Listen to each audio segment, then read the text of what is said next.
with tape. I'm just using duct tape, but any kind will do. Now I'm sure you're wondering how a couple CDs are going to possibly amplify the signal coming in through the coaxial wire. Well, the same properties that allow a CD to be written onto by a computer and store data will also allow us to manipulate the digital and analog signal going through the wire. Before I walk you through everything though, let me explain. You see, every type of material has a property called inductivity. The more inductivity, the more it is able to induce an EM field when a current passes through it. CDs and DVDs are specifically designed and constructed with materials of high inductivity. That makes it easier for computer CD writers to write data to the CDs, and it also makes that data more durable because it's less susceptible to interference. So if an electrical current is passed through a material of high inductivity, like a CD, it induces a stronger current back onto itself, amplifying that signal further.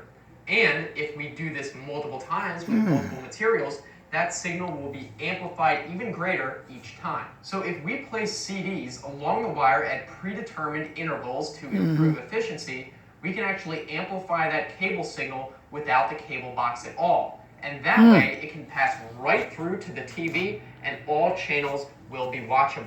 We also know from Maxwell's law that when two capacitive plates are placed next to each other, they induce an electromagnetic field between them. So we can use that as well, and what we want to do is arrange the CDs in pairs so that the EM field amplifies the signal.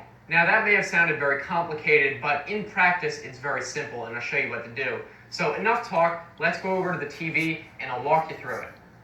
Alright, so we're at the TV, and why don't we see some channels we don't have. For example, we'll do HBO channel 200. Got a lot of great shows on there, but I don't have it subscribed. And as you can see, it's going to say channel unavailable. It wants you to pay for the subscription to call the cable company. Obviously, we don't want to do that, so hopefully we can try out the trick and we'll get the free cable, all the channels, without having to pay for them. So let's go do that. Okay, so the first thing we're clearly going to need to do is unplug the coaxial cable that goes from your wall to your cable box. You don't need to unplug it from the cable box itself, just this side. And if it also goes directly from the wall into your TV, that's okay as well. Just unplug it from the wall side and we can move on. Okay, so next you want to get your CDs, or in this case DVDs. It doesn't really matter, but you probably want them to be blank just so they're not important. I don't recommend using movies or music CDs or anything like that because you might want to listen to them. And then, so we're just going to basically slide these onto the cable just like this, and I recommend you put the data side inward, and that's just so when we go to tape it, you don't get any tape residue or damage to the data side anyway, so you can reuse these later. And so just slide on the two pairs facing inward for both of them, and then we can tape them on in a second. So once the CDs are on, we are ready to space them out using some tape, and I'll show you how to do that. So we can use some scissors to help out with that.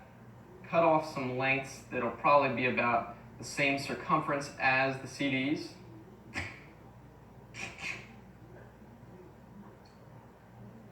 This should be a good length. And then we can take one of the pairs, and then this is kind of tricky, but you shouldn't have a problem with it. We just want to space it out and use the tape to hold them spaced out.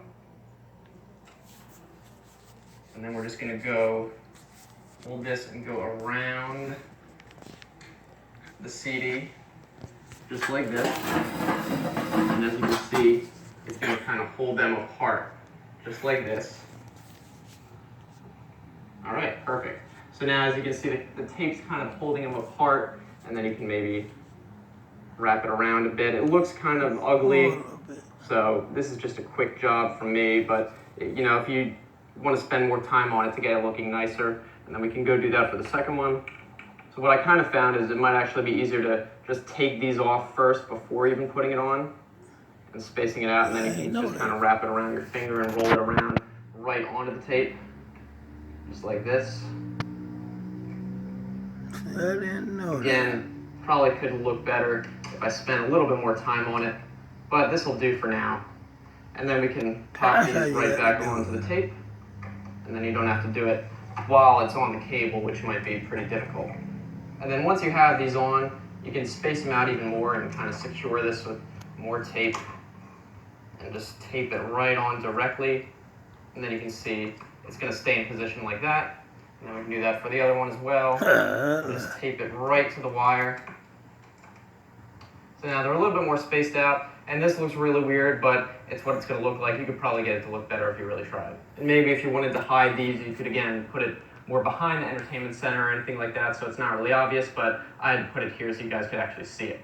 So before this is going to actually take effect, we just need to reset the cable box and the TV. And if you don't have a cable box, if it goes right into the TV, of course you just need to reset the TV. So the first thing we want to do